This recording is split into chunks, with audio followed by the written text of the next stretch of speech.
Hey everyone, welcome to a very special edition of Rogue Signal, the typically bi-monthly podcast for Rogue, a cool website about video games. I'm Ryan Gilliam, one of the co-founders of Rogue, and I am not joined by my usual cadre of hosts. Cass and Jeff aren't here because this off-week bonus show is all about Destiny 2.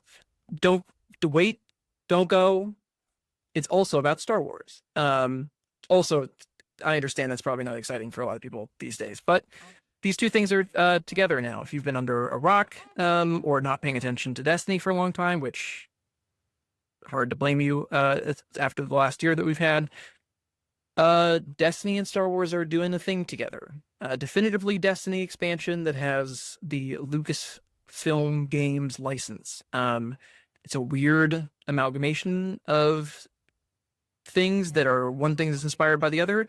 And earlier this month, I traveled to Bungie in Bellevue to see it, called Destiny 2 Renegades. The expansion comes out December 2nd. There's not a whole lot really known about it right now, or the mix and marriage between Star Wars and Destiny. We're gonna kind of get into that. And if you've been watching the video version of the show, which you can for free for everyone publicly at Rogue.site, you will notice that I am joined by three unfamiliar faces to most of you, I imagine, unless you were an OG Big Friendly Games, Big Friendly Guide viewer.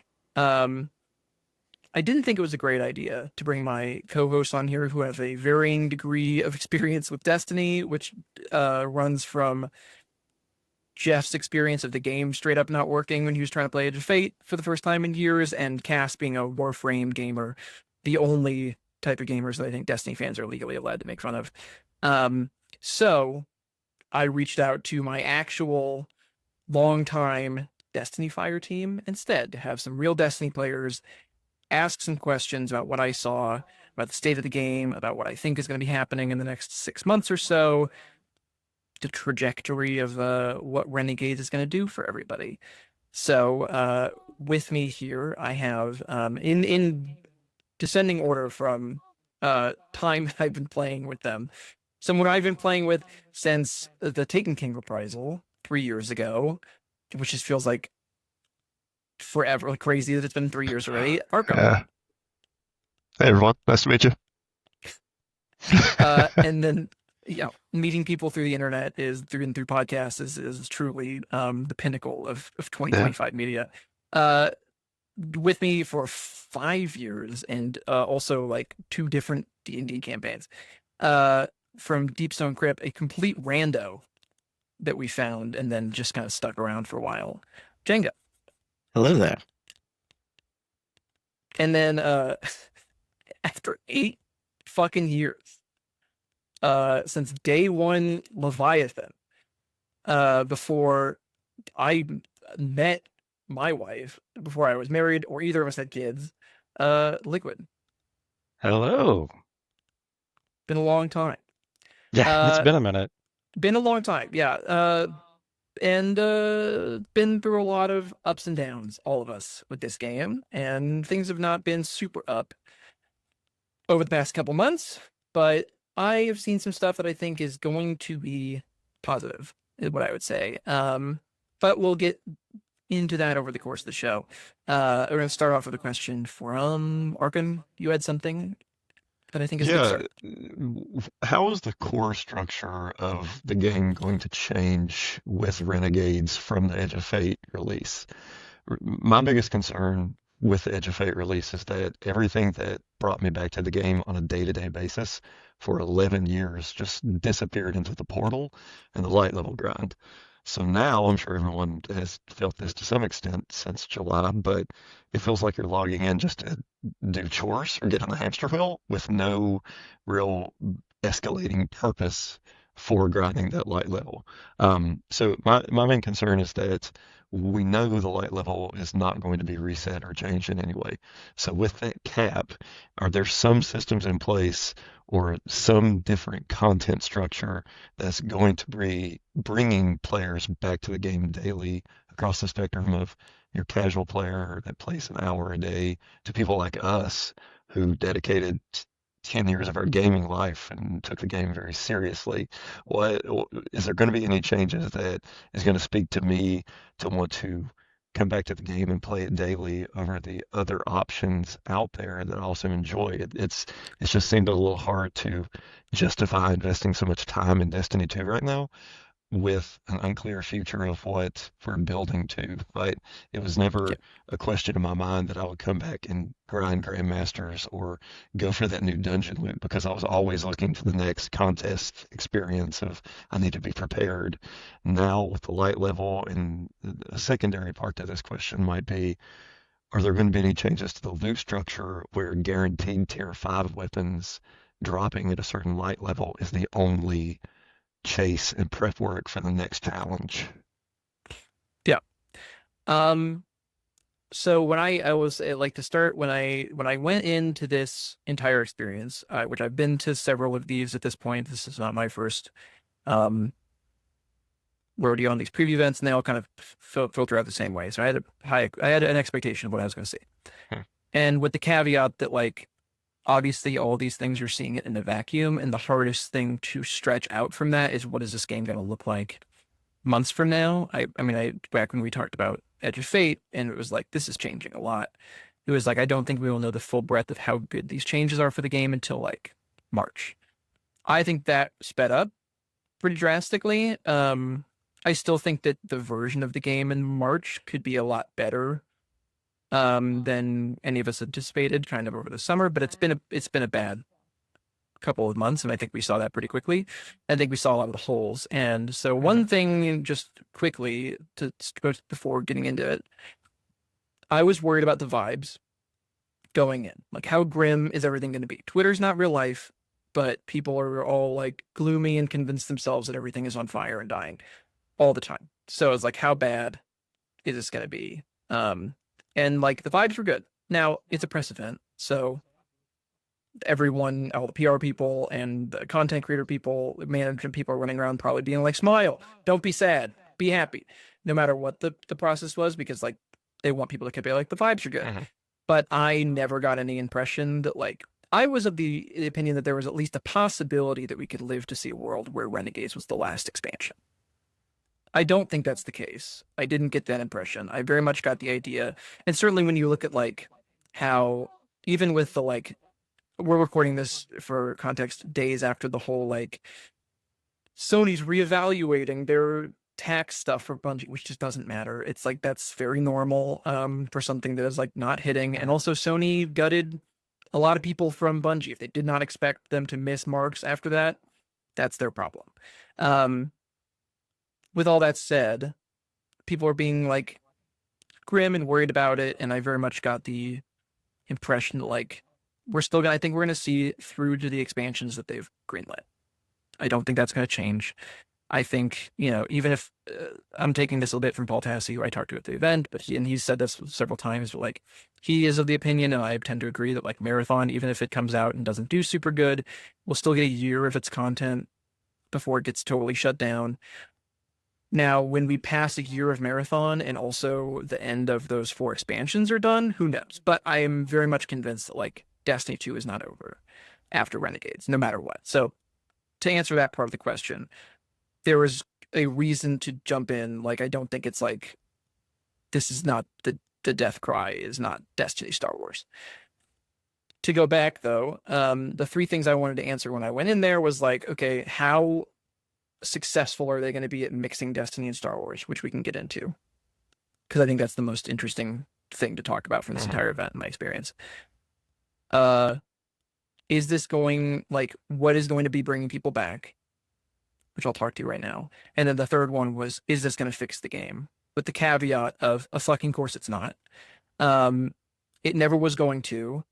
Destiny's never existed that way. People like to pretend that like these big influx moments of like Taken King and Forsaken fixed Destiny, when it didn't. It was incremental. And then we had big changes in those big expansions. Now, the difference is that now people are going to have to be way more patient, because it's going to have to be way more incremental, because we're never going to get something the size of Forsaken again, because Bungie doesn't have support studios the way they did. And also, they don't have as many people working on the game as they did. So it's going to be more incremental, but we're also getting expansions at a faster pace. So it's not going to fix the game on its own. But it will say, and I say this with a lot of positivity, it gives me Warmind vibes.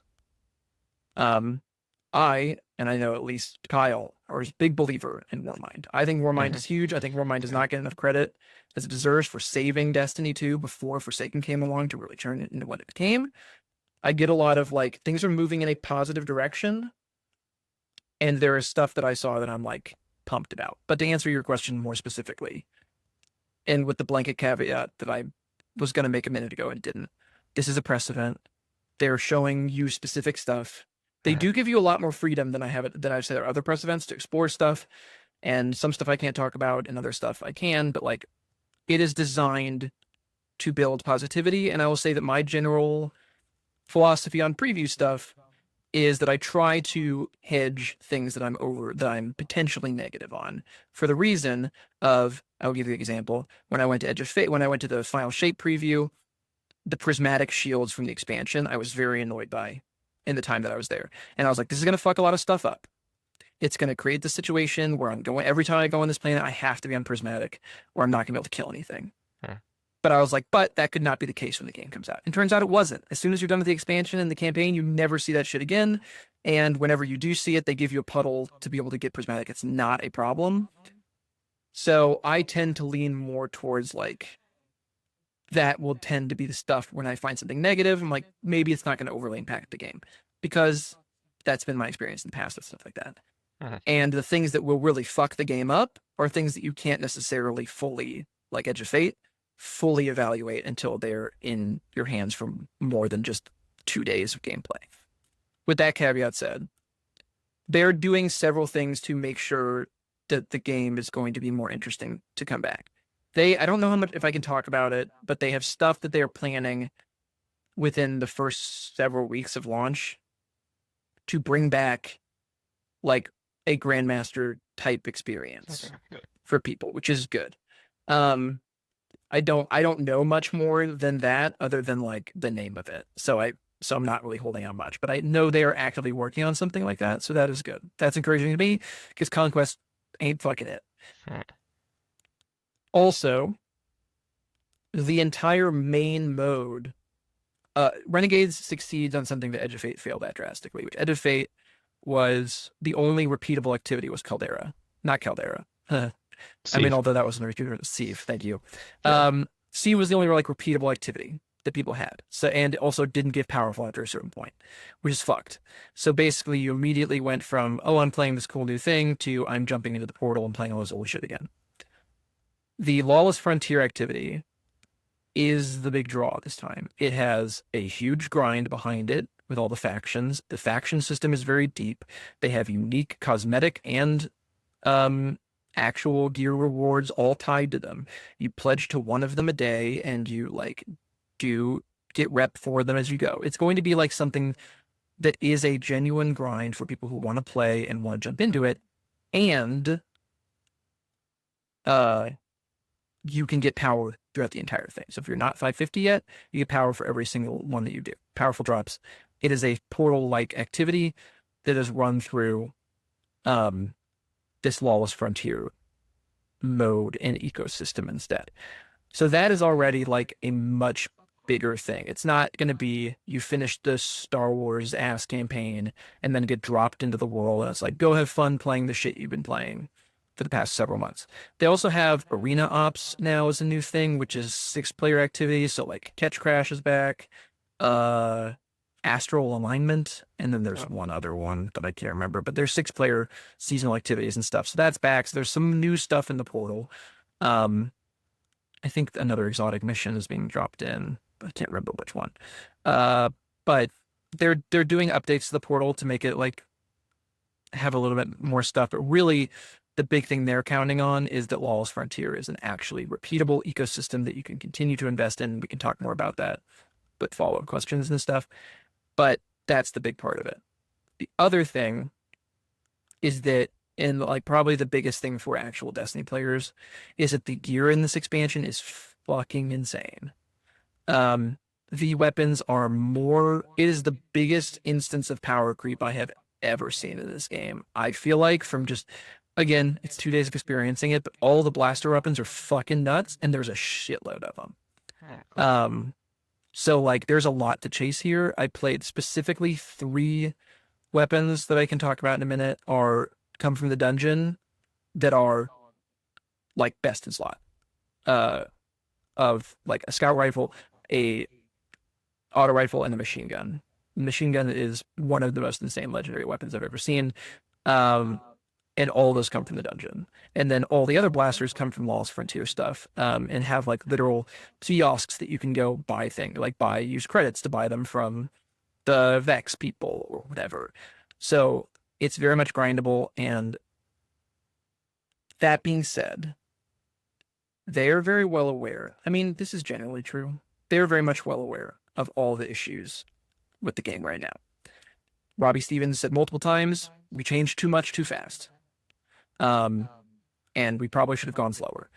I overheard Tyson Green talking a little bit about, with some content creators about a bunch of shit that went bad, and being like, this is our intention, and then obviously it moved in this direction, which was bad, and maybe we should have seen that coming. We should have seen that coming, but it wasn't ideal. Talking about the tier 5 grind, because now they have a new problem, which is that they don't have the power grind anymore, but now what do you do when everything is dropping tier 5 for the beginning? How do you keep people engaged? One way they're doing that is that they didn't talk too much about this, so I don't have full details, but they are doing special versions of the blaster guns and all the weapons from Lawless Frontier that can drop, I think maybe at a later date, or a rare drop, that do the heresy thing of having an additional origin trait toggle on them.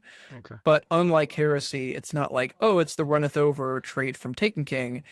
It's like there's a second, very desirable, completely unique origin trait that can drop rarely on these guns for people who are wanting to do the big chase.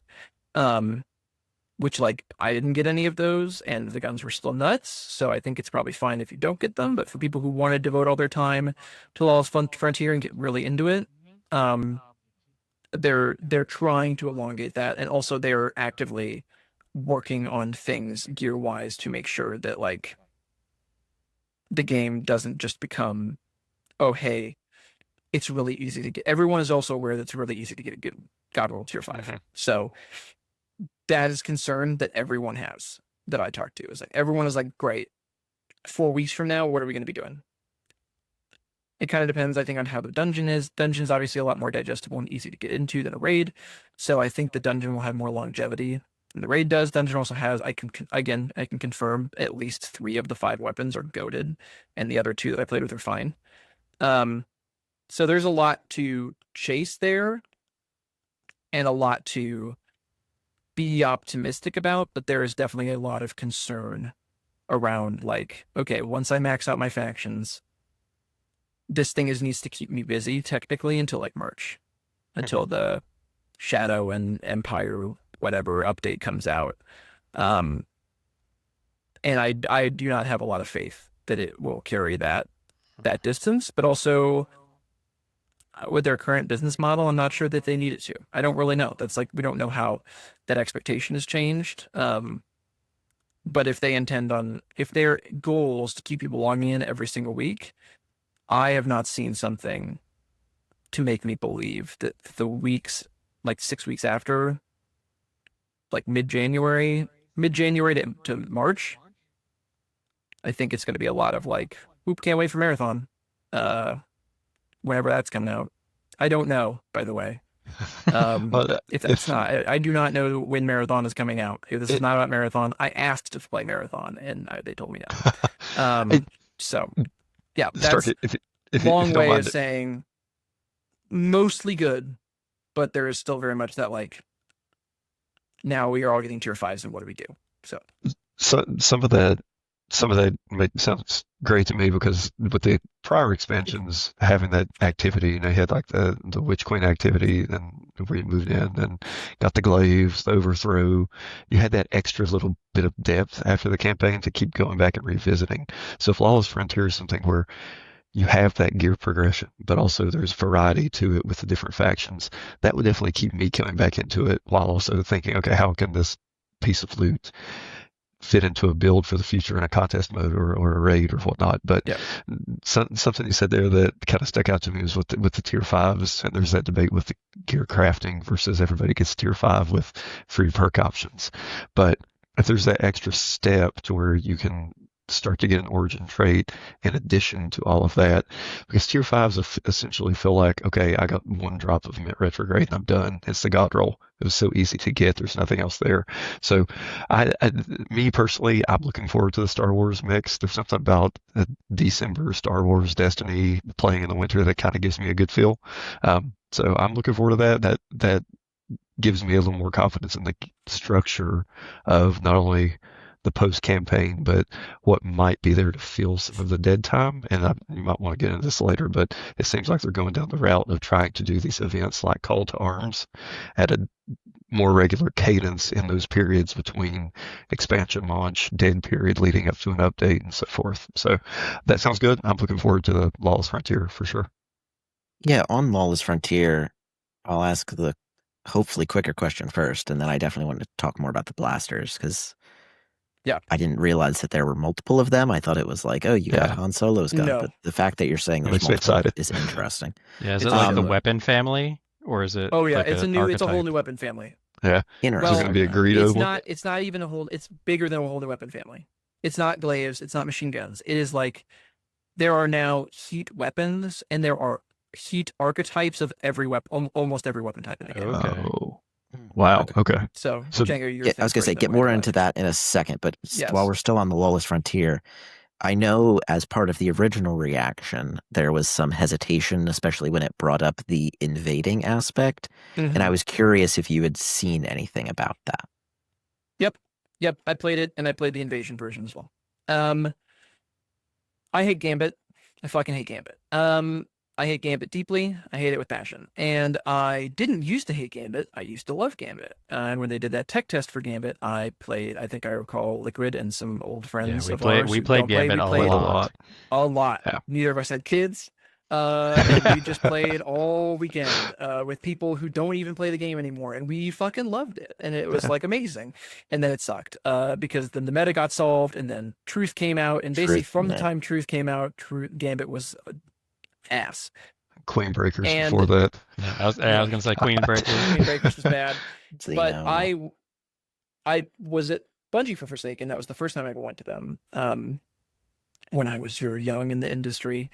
And I remember talking to Lars Bakken, who's now on Marathon, which was very delightful for me because I remember watching him in Vidox as a kid a lot.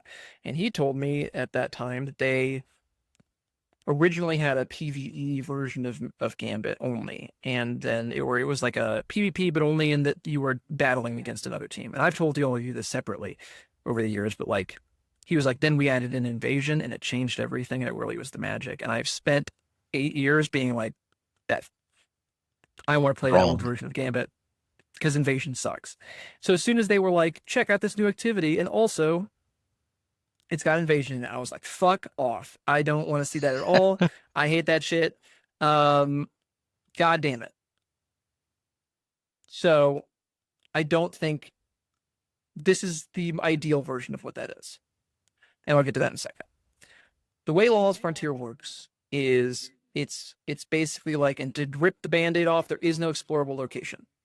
Rip. The new areas in Renegades are these 3 big maps that I think are, people are going to be like, they're kind of like an extraction map. It's the way to think about it is Helldivers.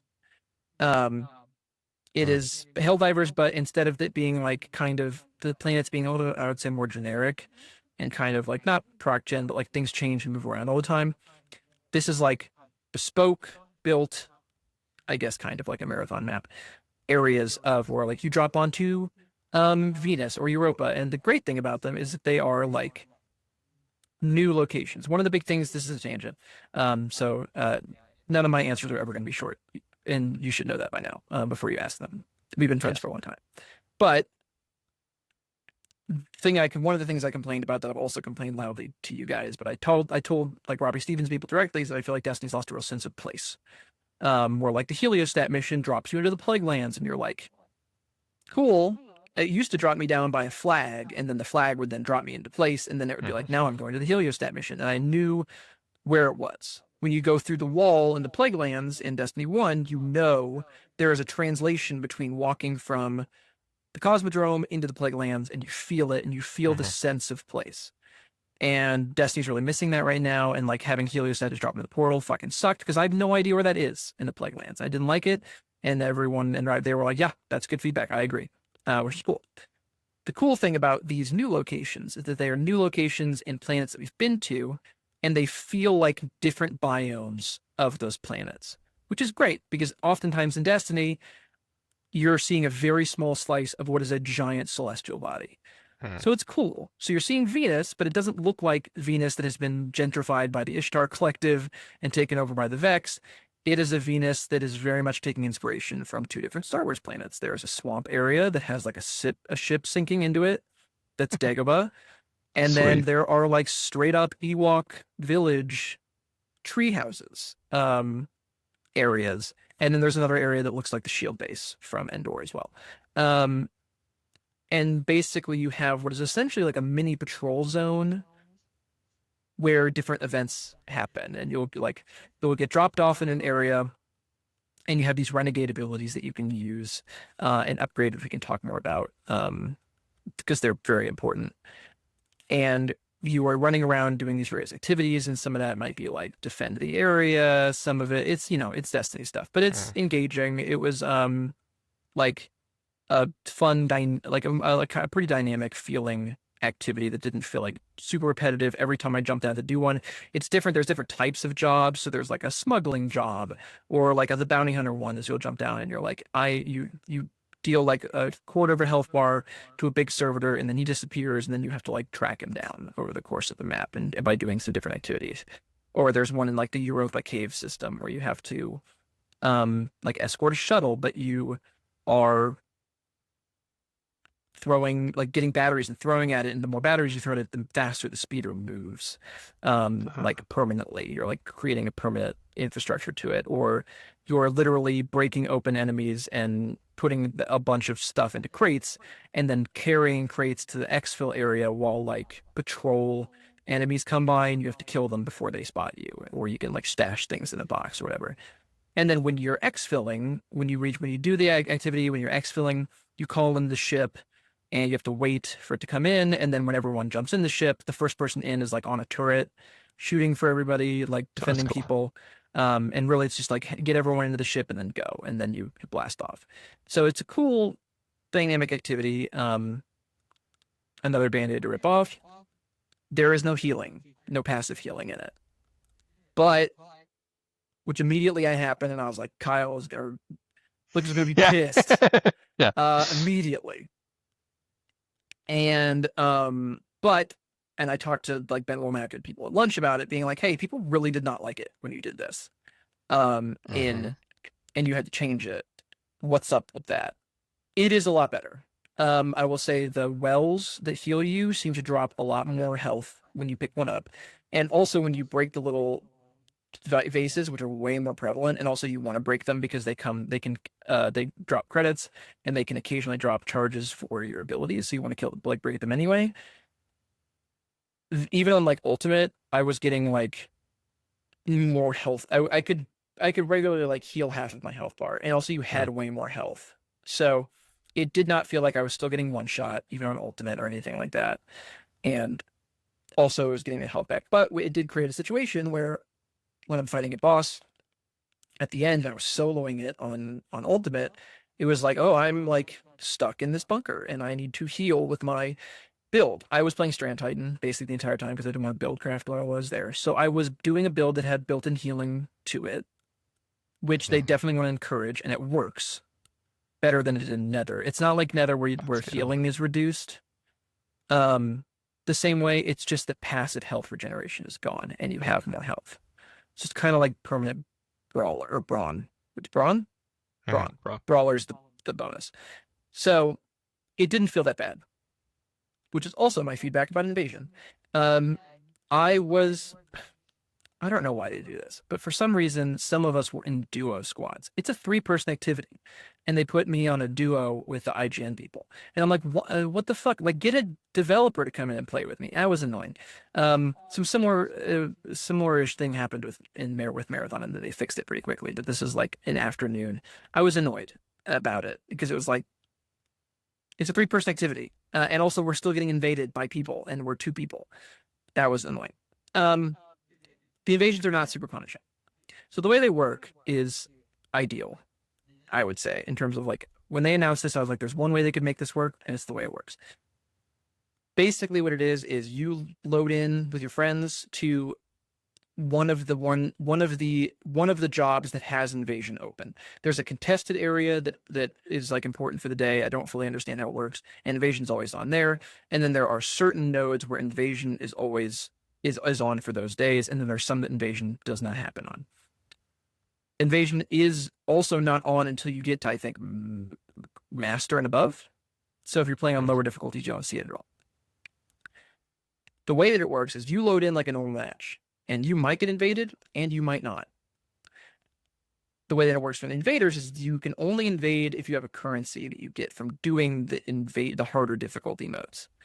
You spend the currency to queue up, and then basically it loads you into a loading area, into a match, and then you can go into the map and basically wander around as much as you want to find the people to kill them. You have 3 lives or 3 kills. If you're successful, like when you kill people, you get rewards. When you get killed, you lose a life. There are revives as well for the actual players. So theoretically, you could be in a situation where someone's in dire straits for revives and you fuck up their entire team and it's really bad. We were a duo, and so we were already against the odds, and we got invaded, and we got completely cleaned up, like 3 kills, no kills back, from a streamer once, and it didn't put a dent in our progress at all. They got currency, they got bonuses. It was a little bit annoying, and we still extracted with full rewards, and it ate up very little time. We also got invaded at a different time, and was by Scarrow, and we beat his ass a little bit. He came back and cleaned us up, but we killed him. I killed him twice, and then made fun of him relentlessly about it. Give him the shout out there. Yeah, like Hit him with the skill issue. died to game journalists, dude. Like, I mean, what are you doing? I thought we were dog shit, and so then he came back with his mech and fucked us all up. But when it didn't, I mean, like that one, we were a little bit tighter because we were tight on time, and it was a little bit more stressful. But there was really no danger in us failing the mission because of it. That was only the case because we ran into a difficult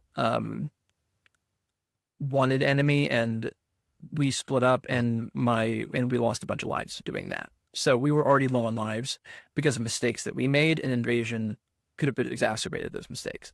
But I was pleased.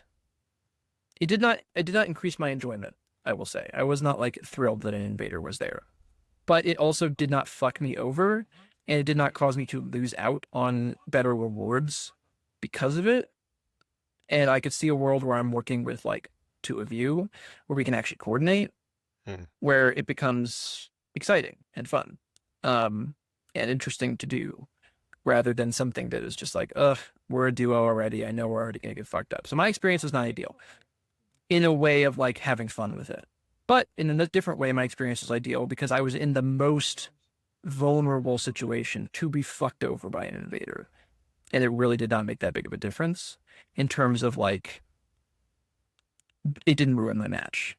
And it was pretty hard to imagine a reality where it did ruin my match. So do you get any bonuses for killing the invader? Yes. Yeah. Okay. If you get kills, you get bonus. I think you get bonus currencies or bonus. There's certain like, but during the event, the way that some of the gear works is you'll get like a box that'll be like large credit box that you get on occasion, or like energy weapon box or something, or power weapon box, and then you dunk those into this like cylinder at the end when you get back to the hangar, and then you get loot funneled to you in addition to the completion, like it's bonus loot. And to my memory, we got by killing Scarrow. I think we got like one of those boxes one time. So Okay. you get bonus rewards either way, but if you get completely annihilated, you get no bonus rewards. But we didn't fuck us over either. So we just didn't get the bonus. We got our normal rewards instead. And so for us, it's just a normal match. And then for the Invader, basically they match in, and then as soon as they match out, they can start matching again. It's like a completely Okay. separate instance for them. They don't have to like wait around or quit or whatever. As soon as they get kicked out of the match, they get sent back to orbit, and they can do it again. So, these activities are like 20, 25 minutes, potentially shorter if you have 3 people, I assume. But for the Invader, they might only be in for 5, 6 minutes. So basically for the normal experience for somebody, it might be like, oh, from minute 15 to minute 21, we had an Invader in our game. And for the Invader, that was minute 1 to 6 of their entire journey, and then they were out. So it seems to work really nicely. It works really intuitively. I talked a little bit to the guy who engineered it, and it sounds like it was a fucking nightmare to build. But I also think very cool. I think it's interesting that Destiny is trying to give their spin on almost like an extraction shooter experience in a way, Yeah, that is especially interesting, isn't it? well, especially right now. Yeah, well, especially right now, the conversation around our Yeah. creators is, are people participating in PvP bad, right? So Yeah. that sounds like a really great, that's something for someone like me who loves the Crucible, but it gets no support, to integrate that PvP sort of style in the PvE environment in Destiny. And it makes me wonder, 2 follow-ups on that then. Are they going to start looking at experiences and activities like that as a main PvP replacement in the core Destiny experience? And follow-up question on the Invader. When you Invader you up, is it like Gambit where you come in with wall hacks and heavy ammo and special ammo? Do you spawn in with just primary? What happens to the Invader? Do you know? I did not invade, so I don't know. I know that they have charges for their abilities, but Mhm. I don't know if they have, and I don't think they have wall hacks. So I don't think you have the same, but you can more carefully plan. They're much bigger maps, and you could drop Yeah. somewhere else. So it's not like you don't need wall. In a way, you don't need wall hacks because you can stage your attack a lot more carefully. You can stage an ambush in a way that you can't in Gambit, where you're just kind of like on the clock immediately. Yeah, I think that probably gives them some extra room to Yeah. change You mentioned settings in Scarrow terms of. fucked you up in a mech. I'm assuming that is an ability that invaders get. Yeah, the ATST is Yeah, something I that, saw it in well, the trailer. yeah, that's something that anybody can use. And Okay. great news, I complained about to them also about being like, I was very nervous seeing that this mech was an ability when I played the Plaguelands Reclaim activity and I got in the Brig and it sucked shit. Yeah. And it did like no damage at all. I was quite nervous about this giant mech ability, and great news, it fucks. It's like broken Okay. levels of fucks. It is incredible. It's super fun. It's got a bunch of different upgrades as well. Like it starts with like a missile machine gun that you can fire off on occasion. You can upgrade it to some other thing I never used because I used the like Django, you'll appreciate this. In Attack of the Clones, Django's Slave One's bombs that make that like THX Oh, yeah. noise, the like thing. What are they Yeah. called? That charges the, I don't know what they're called either. But it can basically shoot off one of those that freezes the entire battlefield. It's crazy. And also you can have 2 people in them at once, like of your party. And so we got, and they last for a very long time. So we just like dropped one and cleared an entire wave of like the 3-phase activity with it. And it just decimates everything. There's like a stomp. It controls really, really nicely, and it just does so much damage. And also, they're really fun to fight, which is the other great thing, because the Cabal use them against you as well. And unlike Brigs, which are awful, and all of us have complained about extensively because of the crit situation, they have crits in their eyes, and then they have a crit on the back of the head as well. And they take like actual damage from actual weapons. They are like enjoyable to fight. Occasionally, have to jump over a stasis charge. So that is a ability that anyone can get. And basically, as an invader, you come in with your abilities that you put onto yourself for any of the Lawless Frontier stuff, and you can change them up at like a robot before you drop in. Everyone can do that.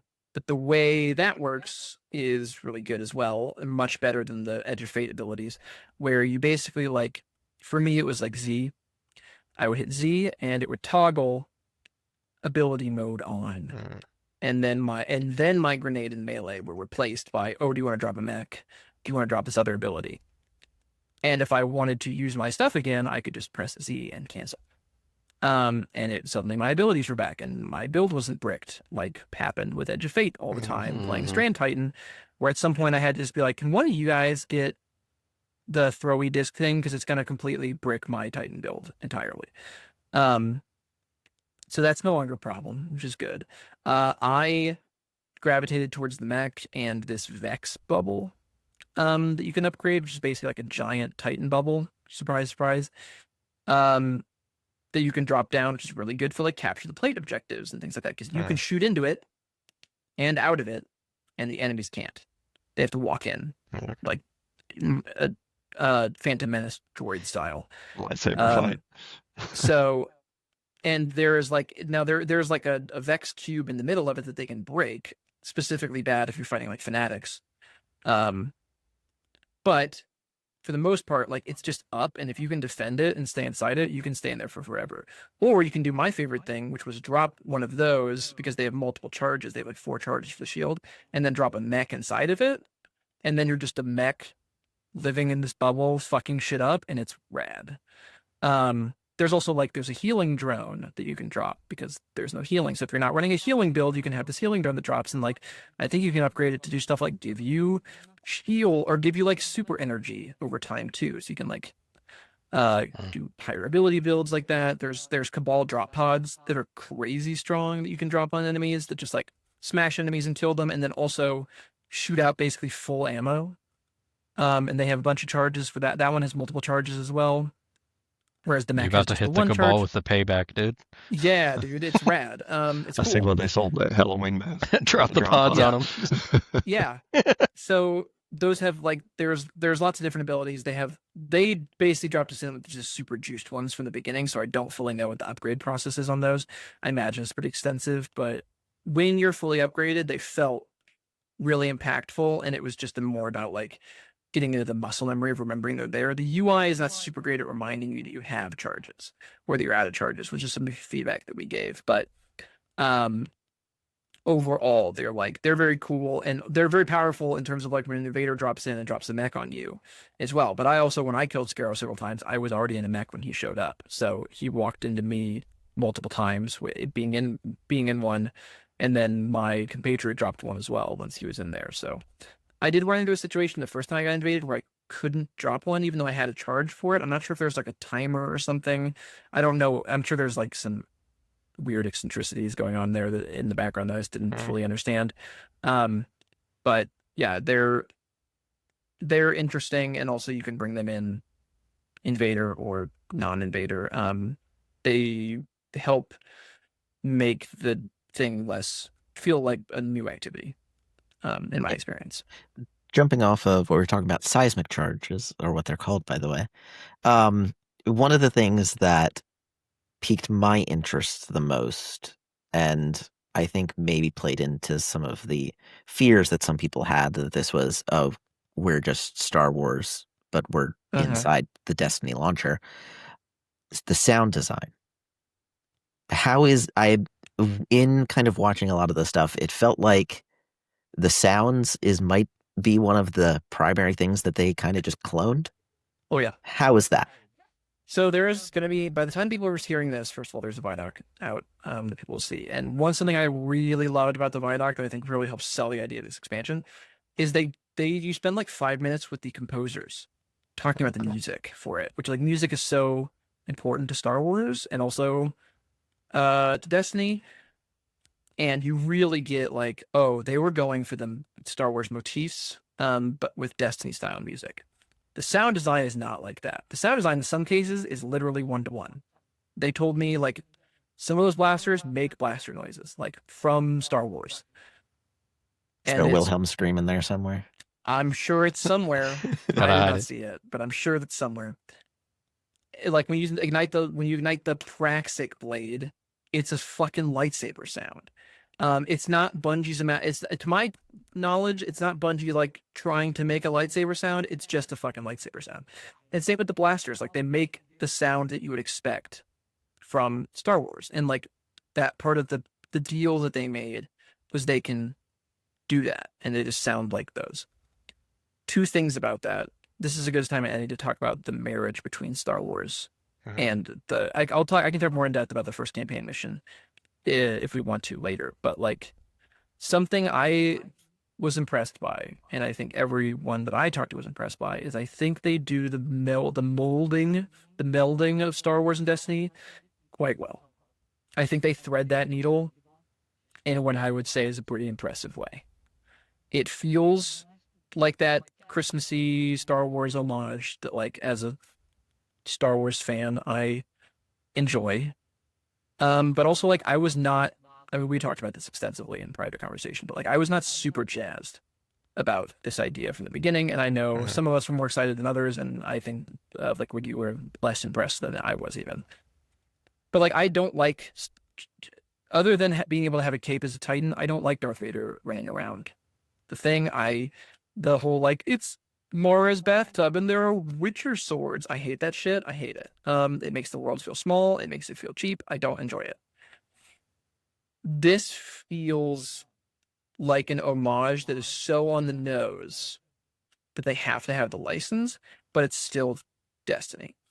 And I think when you hear the things I'm going to tell you about that happened in the first mission, you're going to be like, that's just Star Wars. And that's fair, but it feels different when you're playing it. It feels better. So the first mission is you get basically sucked into the big ship. While it starts in media res as you're already running away with this like data thing that Drifter has stolen, like A New Hope. And like literally the bay doors open up and the big Cabal guy walks in and a bunch of blaster shots bounce off of him and a bunch of Gambit robots get mowed down by these Stormtrooper Cabal. So it's Rogue One. Yeah, I mean, yeah, well, it's Well, I like mean, the it's- beginning of New Hope. Yeah, I was gonna say it's Yes. literally the beginning of Yeah. New Hope, It's like that exactly. sequence. Yes, Yeah. it is very much like playing off of that homage. And then you walk in and there's this giant hangar, like Drifter gets taken, and you walk in and there's this big hangar that's got like black floors and is reflective and this giant armada of like 60 Stormtrooper Cabal enemies.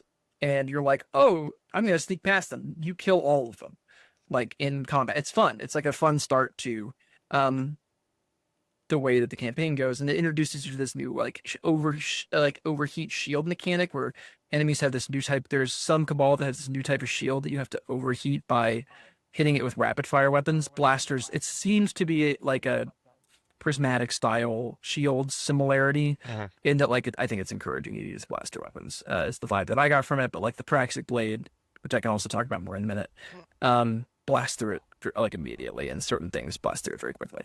Anyway. Like in this mission, you're looking for Drifter, you're going to the ship, you get routed through the trash compactor. And you get dropped in there, and there's like, it looks like the trash compactor, and there's like the little alien eye popping out at the end of it that disappears when you get close to it. And then it's gone, and you don't see it again. And then you like fight some hive while the walls close in on you before you have to break them. And, Ido is like kind of playing the role of C-3PO, concerned about you and the thing.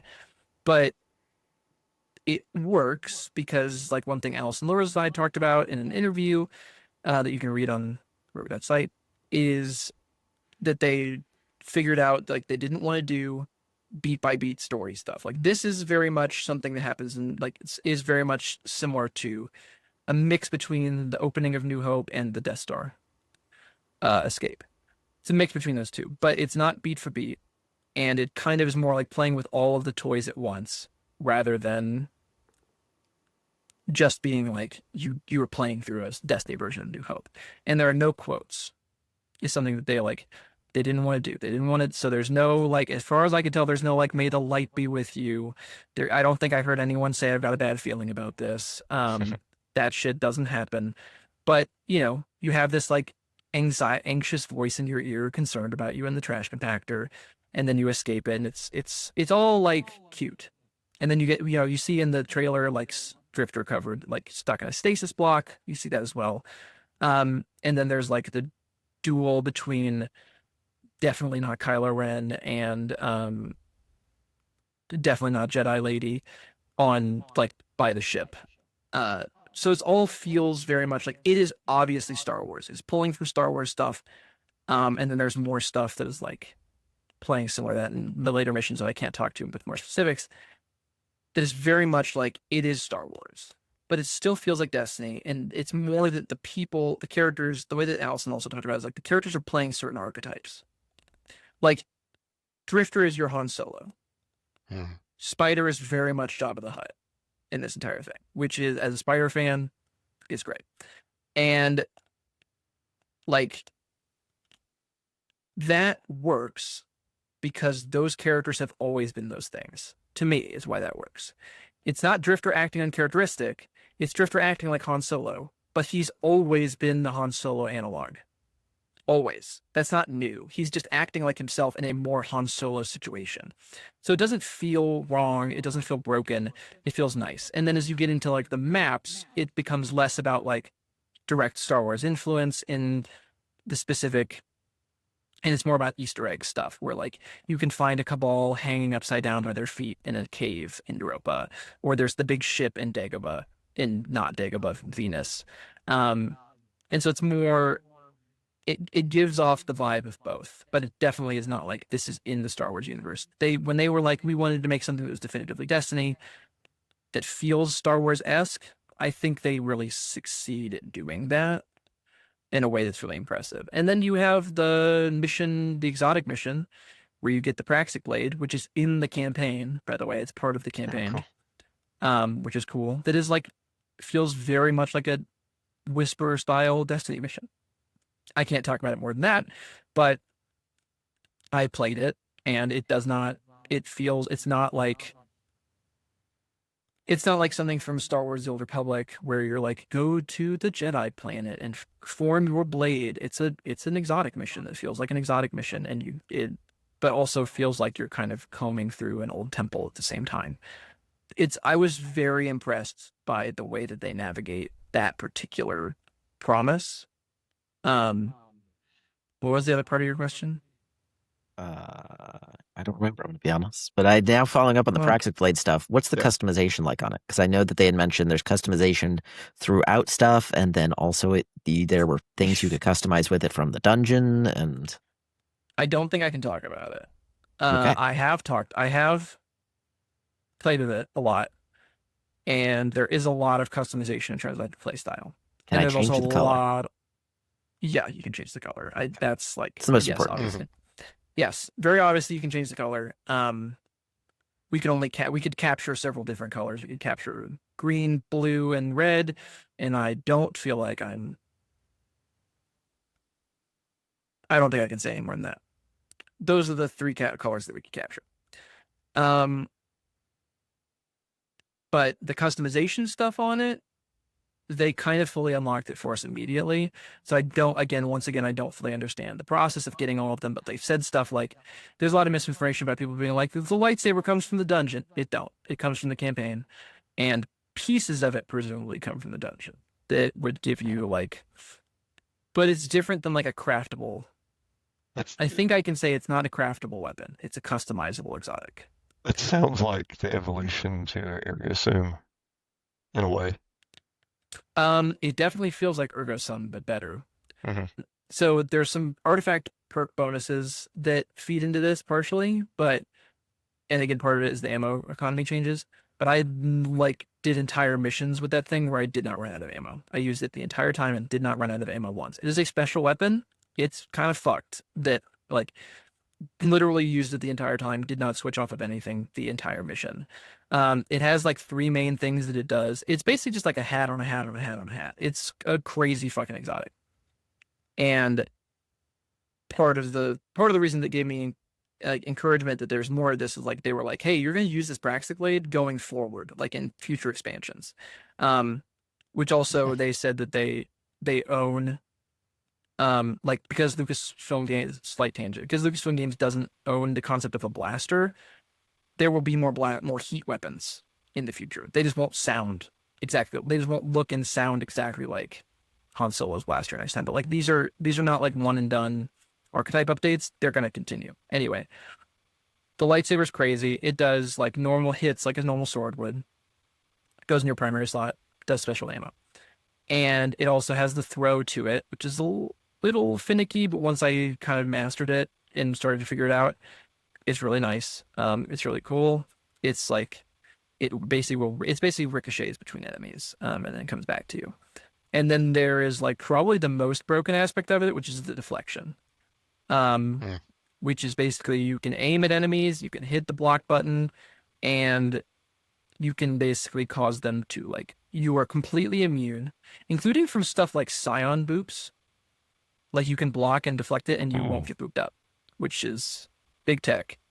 And you can also just like deflect stuff from a distance and deflect enemies that are shooting at you, and it's super powerful. And what I will say about the customization that I think I'm allowed to say is like you can customize it in ways that play into one of those three aspects or heighten one of those three aspects more than the others.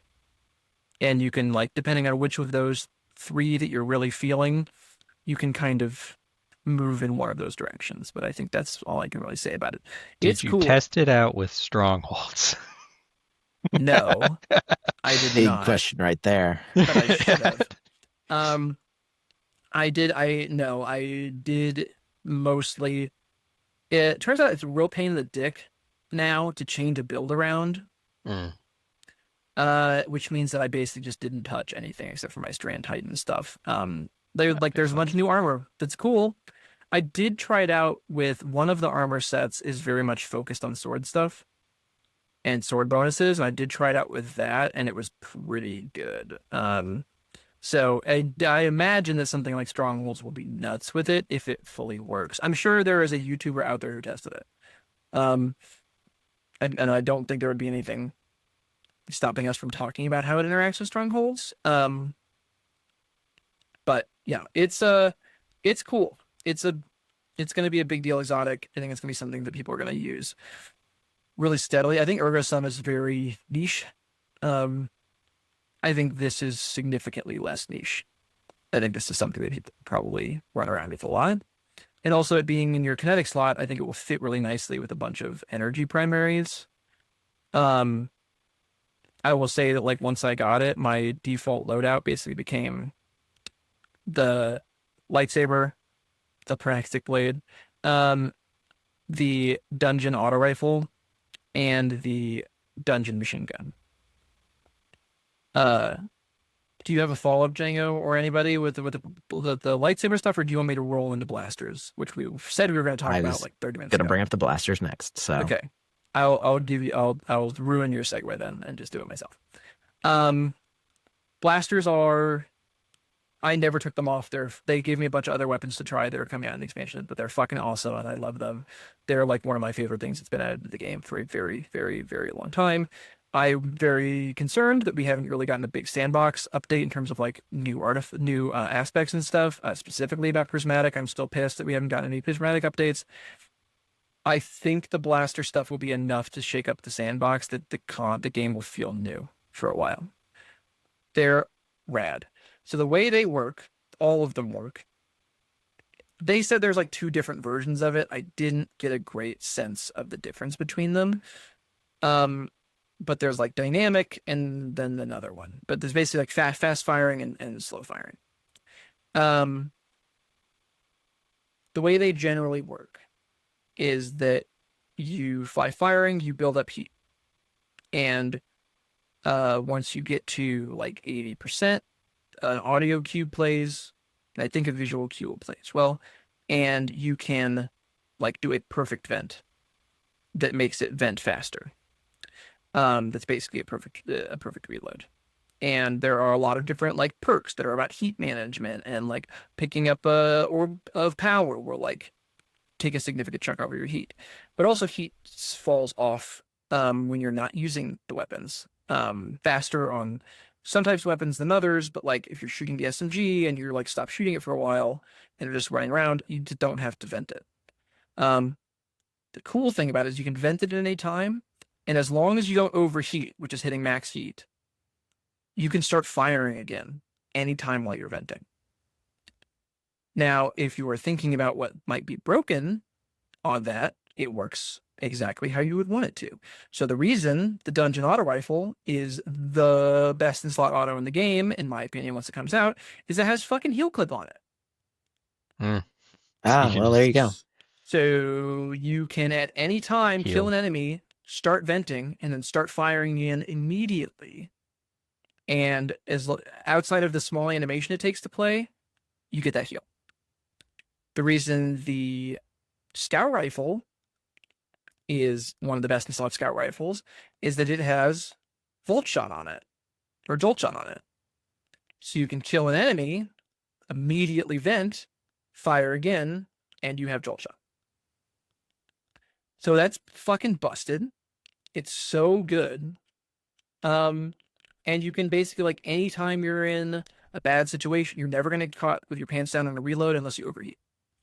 Unless you mismanage your heat, you will always be able to interrupt in the middle of venting, whether you're doing a perfect vent where you're going super fast, or you're doing a normal vent halfway through the magazine. You are always able to interrupt it, which is why the machine gun is insane. It completely removes... First of all, it feels like it does a ton of damage. Second, it's like a Gatling gun. Third, it basically removes the entire weakness of the archetype. Because as long as the heat does not fall off on its own very fast at all, which makes sense. It's a big, heavy weapon. But you can get to the perfect vent and it goes down super quickly. But even better, you can be like at 70%, 80%, be venting, and then some orange bar comes out and stop the vent at 50% and start firing again by just clicking fire. That's all it takes. And suddenly you're going again. So you can just like shoot, vent while the enemies are spawning, shoot, vent, and you basically don't ever have to reload like 600 shots or whatever is in this thing.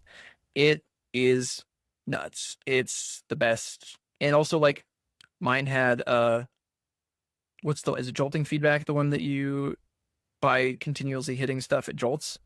Yes. The one that's different than jolt shot? Yeah. I had jolting feedback online. And so it's just like firing, stuff's getting electrocuted, everything's dead. I'm at 70% heat, so I vent a little bit. Things are spawned back in by the time I'm at 30%. Who gives a shit? Start firing again until you run out of ammo.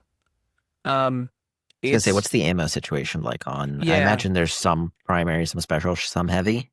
Yeah, so the primaries are exactly how you'd expect. Yeah. They are just infinite. For specials, like the Han Solo blaster, the special hand cannon, which is very much like a legendary Forerunner, exactly like they said. It even zooms in when you pull the trigger. It basically, like, every shot still takes away a shot. Okay. Kind of like a sword, almost. In that, like, you're never like reloading back in the magazine because you don't have a magazine, you have a heat bar. But then to the right of the heat bar, you either see a little infinity symbol or how much ammo it has. And so in this case, it's like you have 26 shots with this thing. Every time you take a shot, it takes away from that. Or similar with the machine gun, you have like 450 shots or whatever, and every time you shoot with it, it drains from that, and while also building the heat. So you can have no heat and still be out of ammo, and you still can't use it, just like any other gun. But that is how the ammo situation works. There's a million of these things. Is the other like big deal out of it. Like, there's a sidearm. There's a stasis hand cannon. There's a special ammo hand cannon. There's a submachine gun. There are 2 different pulse rifles. One that's Strand, that's really super fun, that comes from the Vex people, and one that's Void, that's like looks like Boba Fett's thing. And then there's the machine gun. So like there's a ton of different blasters. There's like 6 that come from the outpost and like 5 that come from the dungeon. And then there's the disintegration rifle, which doesn't use heat. But I will say is like one of my favorite weapons ever. As somebody who like doesn't like using a sniper rifle because I don't like it taking up one of my two main slots, I love having a sniper rifle to pull out as a heavy when I want to have something in long range, and it does like double damage of a legendary special weapon sniper rifle. Seems like it's great. I don't know how like useful it's single shot, so I don't know how useful it'll be like in a DPS situation, but it was really fun to use and I liked using it a lot. It seems like We can't just gloss over this. Disintegration rifle? that's the heavy sniper rifle. They talked about this in the trailer. Okay. Does it have an animation of? It disintegrates your enemies It when you does, kill yeah. them. I don't know if it's different than like a normal like solar disintegration, but I would have to go back and look at footage that I don't have access to yet. But it does. It's the Mando rifle. It does disintegrate stuff when you shoot it. It specifically calls that out in the tooltip. Really? Yeah, it does. It's very cool. It's long. Looks exactly. It's got the two-prong thing on the front of it. It looks exactly like Mando's rifle. It's very cool. Yeah, like the shake up to the sandbox that I think the heat weapons are going to bring is something that I think people are currently at the current discussion point that we're at with Renegades, which to be clear is a lot of people being like, I can't believe expansion comes out in 3 weeks, which is fair. They've been pretty quiet. That's going to ramp up. By the time people are hearing this, I'm assuming that's not going to be the case. And also there's going to be a lot of stuff coming out on the day that people are hearing this. But like, I think the thing that is going to be the most overlooked right now is that how big of a change to the sandbox these things are going to be. They're very, very, very cool. I like them a lot. I'm very excited to have them in the game, and I think these ones are going to be particularly special. I liked pretty much every single one that I used, and I'm sure I'm also forgetting some as well.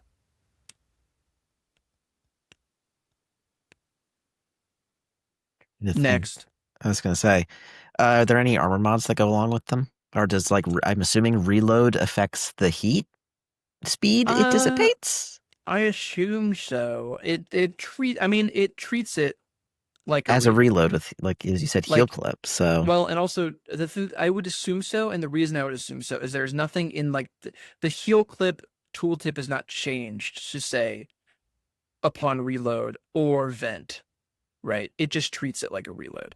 So I would assume all the other reload stuff works reload wise with it, and would like increase stuff like the vent speed and things like that. I think I had maxed weapons, like I do on my Strand Titan currently. I think I have. And so I was experiencing pretty quick. It never felt too slow. It felt pretty good. I'm at 100, so I'm maxed out on my reload speed, and it felt like great. It felt way better than just like being stuck in a long reload for something. Especially for something like a hand cannon, being able to just fire in the middle of it,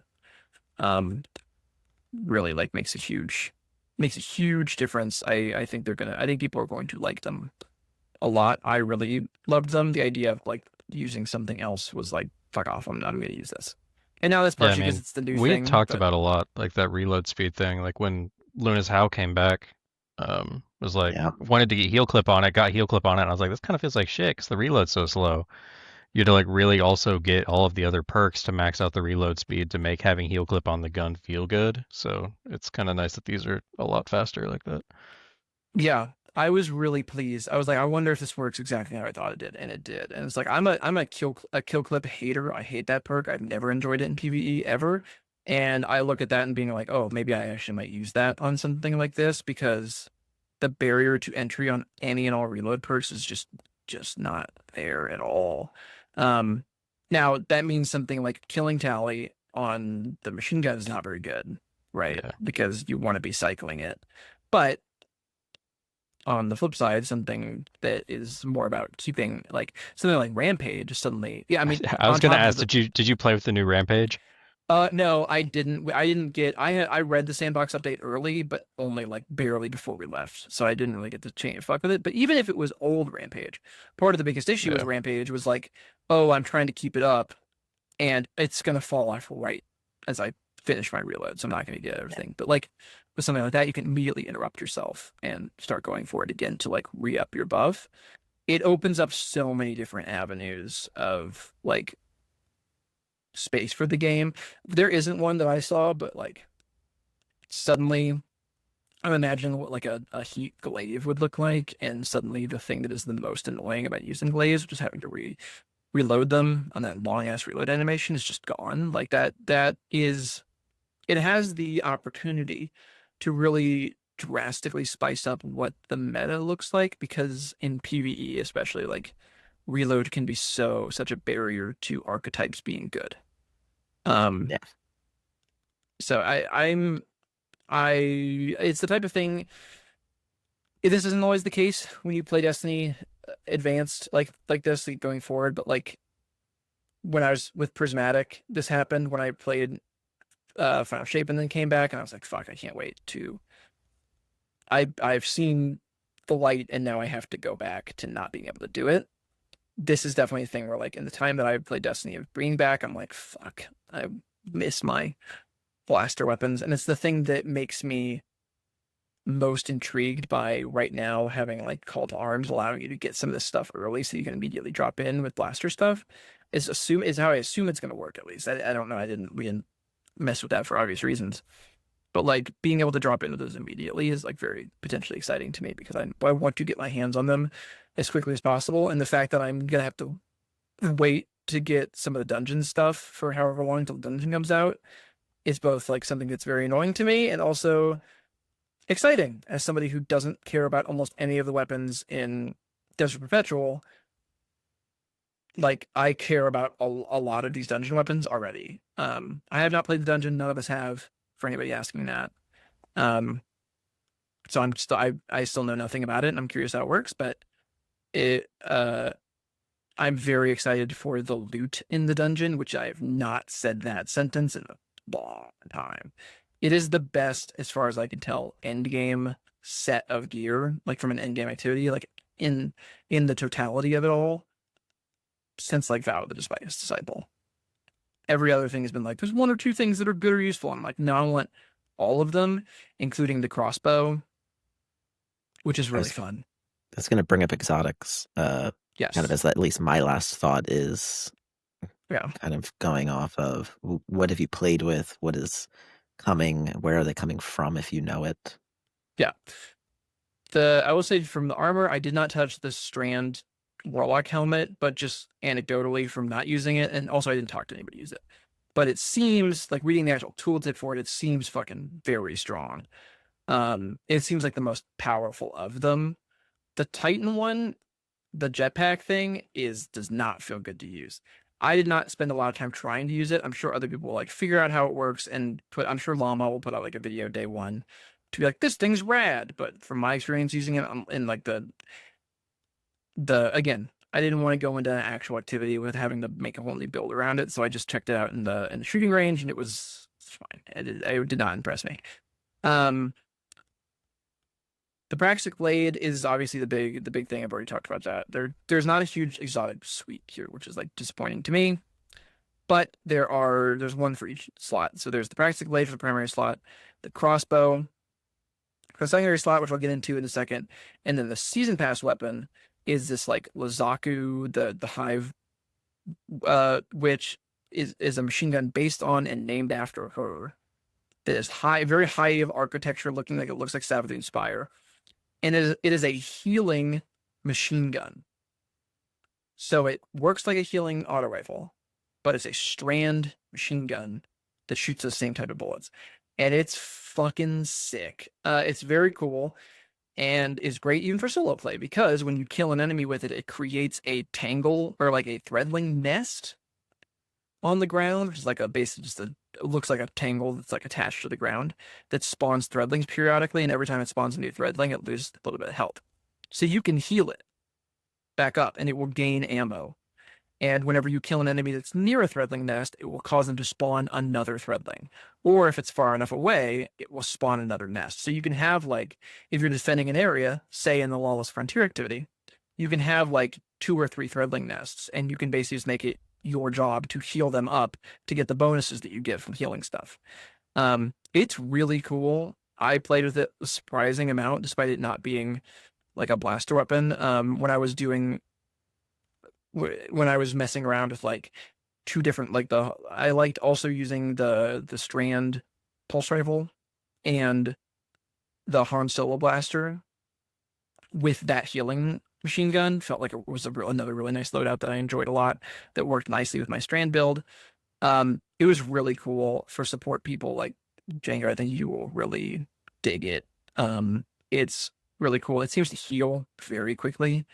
And also in something like the Lawless Frontier, where you don't have automatic healing on your own, it's very useful and doesn't most importantly, most valuably, does not make you either do one of two things with the healing autos that can be very annoying, which is take up your primary by this weird ass firing weapon that shoots these like weird wispy things, which can be a little annoying to deal with all the time.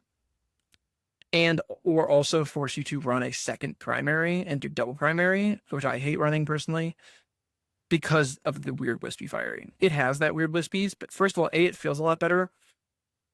Probably because it does a lot more damage, because it's dealing machine gun level damage, heavy weapon damage instead of primary damage, so it feels like it deals a real impact when it hits enemies. I didn't struggle to kill things with it.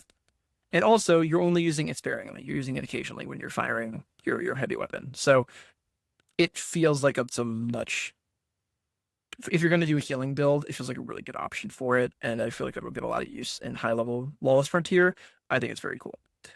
The crossbow is also cool and is a very unique archetype. The fact that they are calling it a crossbow does not work like any of the other crossbows at all. It very much works like a bowcaster should. So basically, you see a little bit of this in the trailer that they showed, but like all of those trailers, until you actually know what the perk is, you don't really know what you're looking at. It does a shitload of damage for a special weapon, but you have to charge it. So you can fire it like hip fire or charge it like 1 or 2 levels, but basically as you're ADSing, it goes like a bar fills up at the bottom of your scope. You're looking through like this binocular scope on it. And at max level, it will like obliterate orange bars.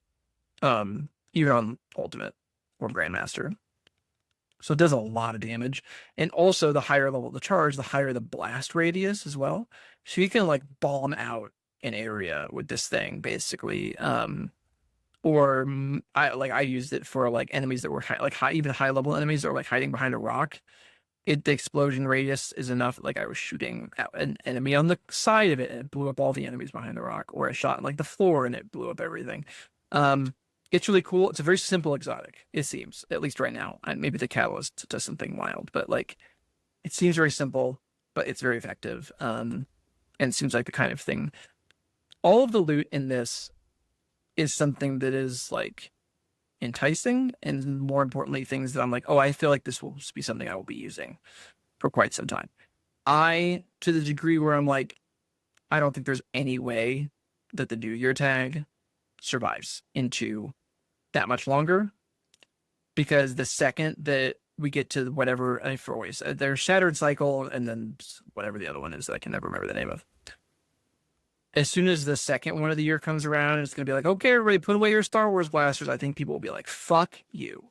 So I don't think it's going to last that long because the gear is so good. Those were the two big things that I took away from this entire thing, was that I think the gear is like transformatively good and is going to be enough to make it to where like I want a god roll of every single thing that I played with in this expansion. Everything. And that I have not had that feeling for a long time, even though there's like something people don't talk about with Edge of Fate.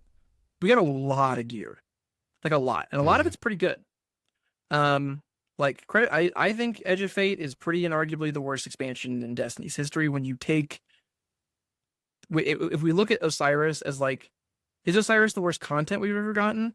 No, not necessarily, but it created the worst state of the game around it.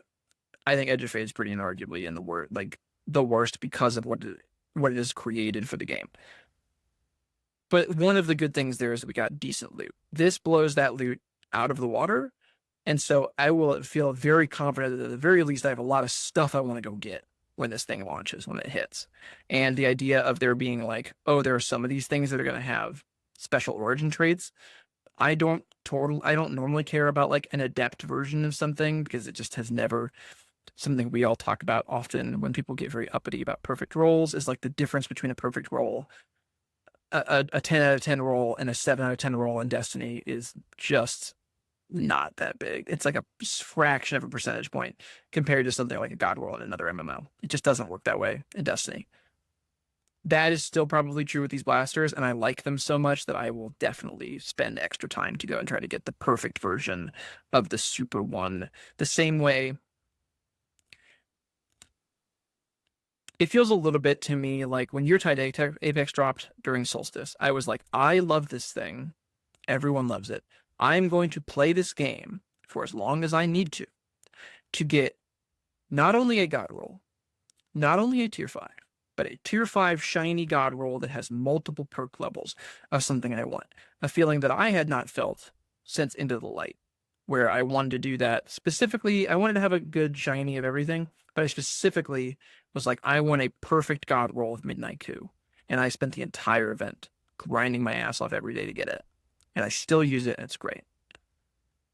This kind of feels like almost everything I played with falls into that category of something that I'm like, I want a good version of this. And at this place that the game is right now, that's a very, very, very good thing. And it's going to be the thing that I think is genuinely the most exciting. And then the other thing is I'm pretty tickled by how successfully they're navigating the Star Wars question at the moment. And I was pretty pleased with when I asked Allison in the interview about being like, hey, you're trying to build this whole narrative, and then there's a reality where some executive walks into the room and is like, well, I know we're building a Destiny storyline, but now you got to do some Star Wars shit. So figure it out. I will say, without spoiling anything, it feels like a continuation of Edge of Fate. And they do a really nice job bringing in people like Lodi to do stuff and to talk about things that are relevant in the story while still allowing it to feel like Star Wars and still also feeling like they're moving the whole, like, we got to bind the 9 thing forward. Very impressed by that. You hit on my last real big concern with this expansion. If you think back to the Light Darkness saga, there was always these periods where it felt like villain of the week or side tabling the ongoing narrative for this episodic tale. So I was curious if, and I'm sure your interview with Allison probably expands on that a little bit, but if there was still going to be not just a forward progression of the narrative, but also some of the character arcs we were seeing that started with Lodi and Drifter and Orin carrying on, instead of saying, okay, we're focusing on this group of characters, and now it's a new season or new expansion. Here's this new cast that we're focusing on. So that's good to hear, along with the marriage of the Star Wars themes, putting it together. So it sounds like the loot's there, the activity structures are changing, the narrative is progressing, the same characters are going to be around. It's got me excited even more so than I have been. Yeah, I mean, that to me is a lot of what is the Warmind of it. Is the thing that was exciting about Warmind is that it had a thing to do to give you a reason to play the game frequently in Exodus Protocol. And that activity came with great fucking fiction that everyone wanted at a time when people really wanted something to chase. And I think that exists right now. The problem with it, the fear that comes with it is, and this existed to a degree with Exodus Protocol as well, because there's only one roll of one weapon, is that getting a God roll of these guns is going to be really easy. If you're getting tier 5, it's going to be really easy, because you get 6 shots. But I think the weapons are good enough. My hope is that the weapons are good enough that I don't just want a God roll. I want 3 God rolls on a single gun by getting the perfect match of perks that I can mix around for a year to come, at least. I think that will be part of the saving grace here. Is there are a lot of weapons from Edge of Fate that I just want that one combination. And there aren't a lot of Tide Apexes or Mint Retrogrades where I want that perfect lineup of having all the different options. Because I want so many different options on all of these, I think that will really help elongate things in a way that I think is healthy and good. How they're going to do that in the future, I don't know. They're cooking some stuff up, apparently. I don't know what all of that is, but they're very aware of the problem. But I think because it's so desirable, it will capture some of that Warmind thing where you're like, it feels like the game is becoming healthier again because there's something repetitive that I want to jump into to get something good. And I feel very comfortable that like there's going to be several solid weeks there where we're going to log on and be like, who wants to run a dungeon before work starts in the morning? Which is like when, to me, Destiny is at its healthiest, is when you're like, I would like to run a dungeon before work to get some drops. And I feel like if my friends want to do that, I will also find something that is beneficial in that process.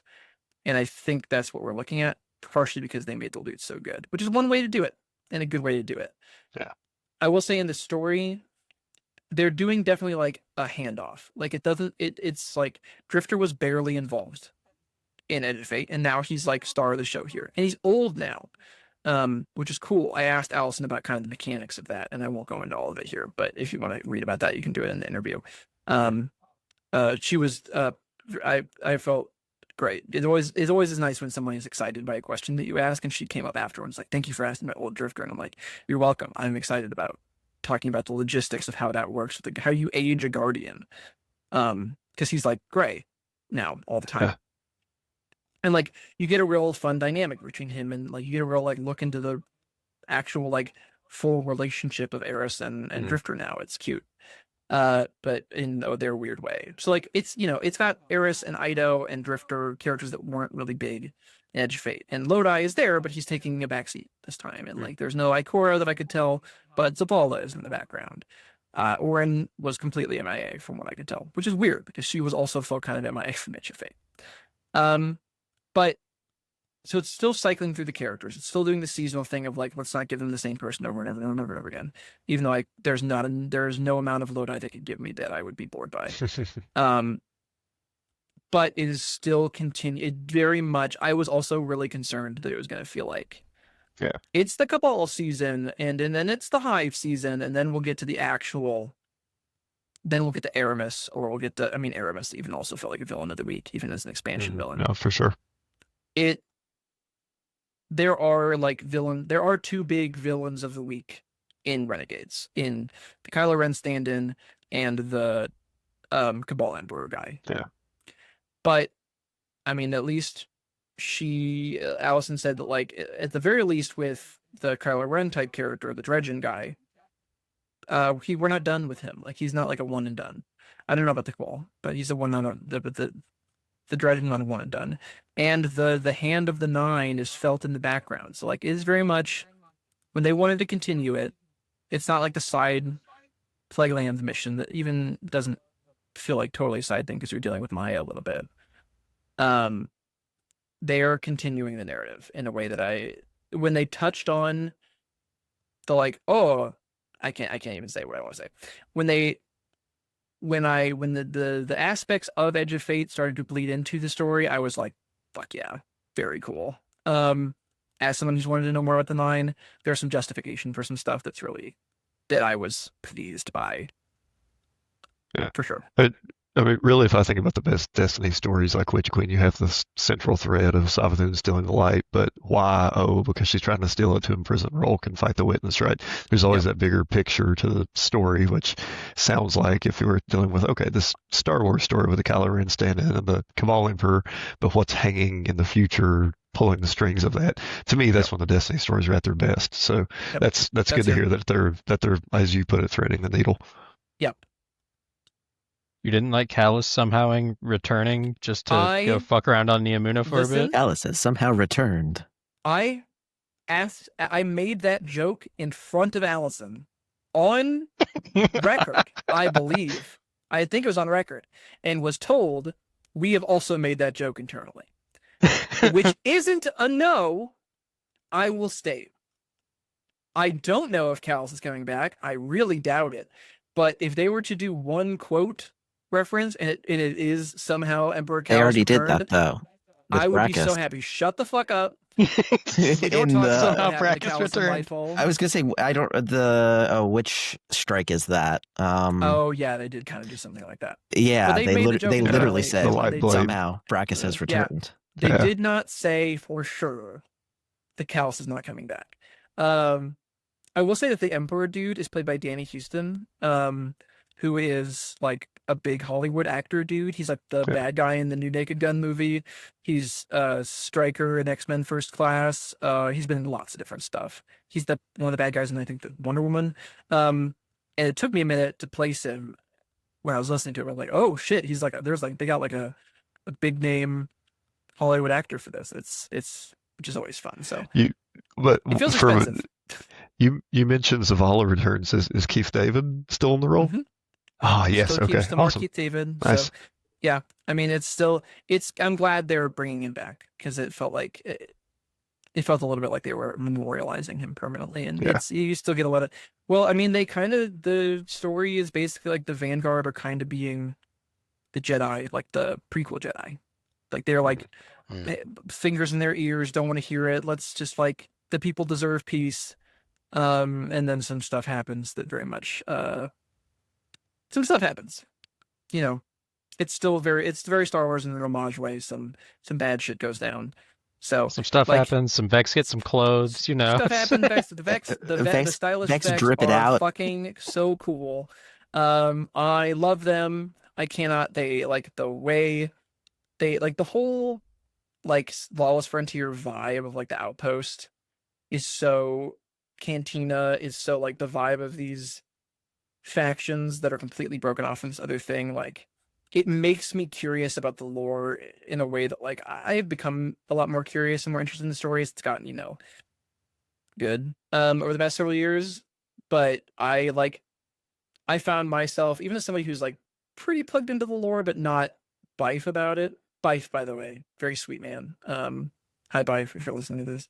Love first time meeting Bife there, and he's very kind, very generous with his time. Cool guy. But like I'm not Bife about it. But it's the type of situation where when the game is interesting and they're doing interesting stuff with the factions, a servitor shows up, and I'm like, aren't these guys atheists? And servitors are like very important to the fallen religion, and like they're shaped like a ball because they worship the traveler. Like what does a fallen servitor in an atheist society look like? And I'm like, I hope they explore that kind of stuff. And I have faith with someone like Allison and her team has really shown that like they care about that kind of shit. So I'm very curious to see like where they do a good job of putting that in there. And that is the most exciting thing when it comes to like when I can think about how I was worried about what they were going to do with this thing, and it just be like, it's a Star Wars spinoff. Kind of, but also like we're gonna get some really interesting Vex lore and probably Fallen lore, and like there's a whole Cabal shoot off that doesn't agree with this other Cabal shoot off that doesn't like Emperor's Keitel. Like, the dream is that it's all gonna set up this awesome eventual go to tour bottle type of situation, but it enriches. It's giving them a really cool opportunity to enrich the faction lore by creating these like little mini areas. And someone at the studio said it, and like obviously they work on the game, so of course they have a good opinion of it. But they were like, weirdly, being in the Star Wars world makes it almost feel like it's the freshest Destiny has looked and felt from like an aesthetic and world perspective in a really long time. And that resonated with me a lot, and I agree with it. And it's I kind of got the vibe as like it's very much the opposite of the Final Shape, whereas the Final Shape is just a big nostalgia trip through Destiny past, and this feels like, because it is partially Star Wars, it feels like you're getting a lot of really unique stuff that we haven't gotten in the game, like just visually, and it's really nice. Sorry, Arkham, you were I was just gonna say, it feels like a nice backdrop using the Star Wars setting as a way to give these factions a little more personality. Yeah. Instead of just the Vex was a faction that worships the darkness, the Cabal is this war faction that fell in with the Witness. The Hive isn't the sword logic. So now that threat is removed, you can take them off into different narrative branches with different motivations instead of one unifying view. So I think that's cool to see how the faction personalities develop a bit more without that central figure pulling the strings, which it sounds like I'm sure Allison and her team are very aware of that based on what they're doing. Feels that way. I do have one last thing that you brought up earlier. I vaguely remember in the live stream a little bit ago reveal that there is a rework of Vault Space or something of that effect. Ah, Do you have yes. any information on that? I forgot. I I was gonna do. bring that up earlier when he was talking about chasing 3 different rolls of guns. I was like, I thought I when ain't he got the said that, vault I for was that. like, What are you talking I was about, like, brother? I need to go through my vault again, I think. Uh-oh. Yes. So the big news, it was the first thing when I sat down, the first thing that happened was DMG came up behind me. It was like, have you checked out the vault yet? And I was like, yes, I have. One of the first things I pulled up is 1,000 slots. So 300 extra 300 extra spaces. They were like, he was like, not a like complete solution to the problem, but it should stave off the issue for quite a bit longer. 1,000 slots is a fucking lot of stuff. It's a good size Meanwhile, band-aid. I'm sitting at $6.99 with full postmaster Oh, right same. now. Yeah, I'm fucked at the I'm moment, so. I cleared out 50 2 or 3 days ago, and I'm back up to 672. So Yeah, it's bad. That's It's- good. Yeah. So they're definitely not adding 300 new pieces of loot in this thing. So yeah, it's like Good. they're doing a lot of work to make that better. Also, it's completely reformatted and the filtering is way better on it. You Oh, can do a good. lot more interesting stuff. You can filter like just primary weapons, just ammo.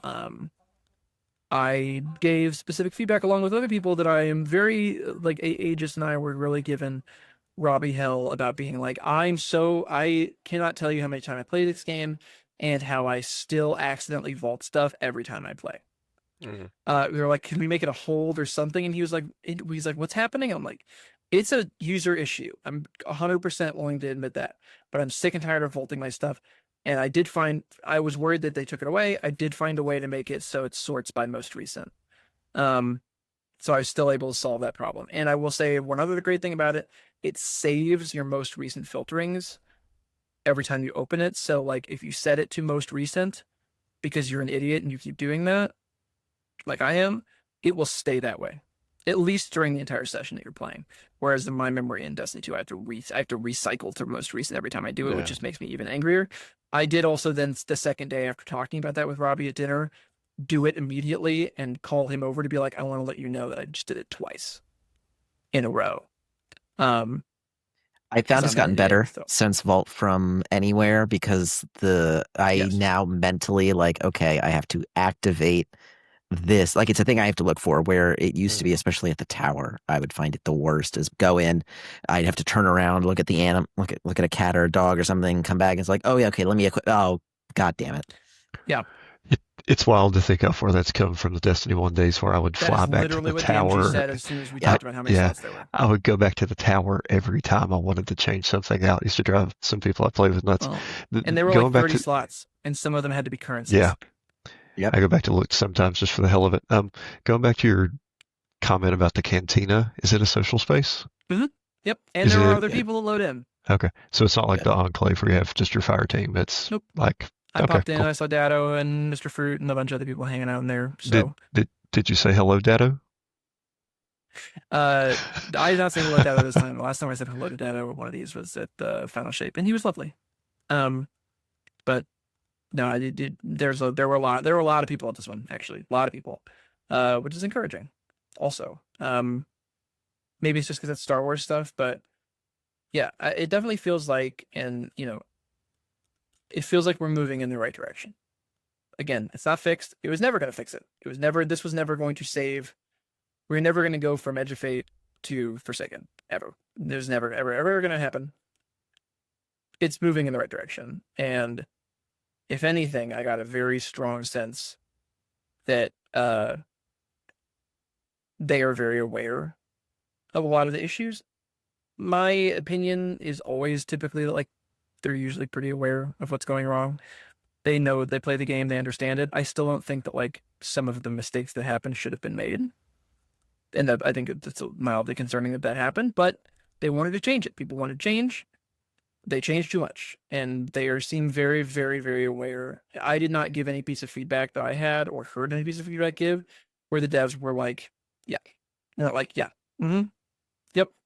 That's on our radar for sure. And they could be blowing smoke up our ass, but I tend to believe that like, yeah, they're aware of what works with Destiny and what doesn't. And I think they really swung for the fences, and I think there were some hits, and just a lot of misses. One of the before I do final question call, I will say that like I don't know how much I can talk about this because it was outside of the actual playtest experience, but Tyson Green did talk to all of us at the beginning. It was like very heartfelt, a little bit like hard to sit through in the way that like watching someone be a good leader and take responsibility for the state of something, which is what he was doing, can be hard to like just like emotionally to sit there and watch and be like, damn. But no, they're very well aware.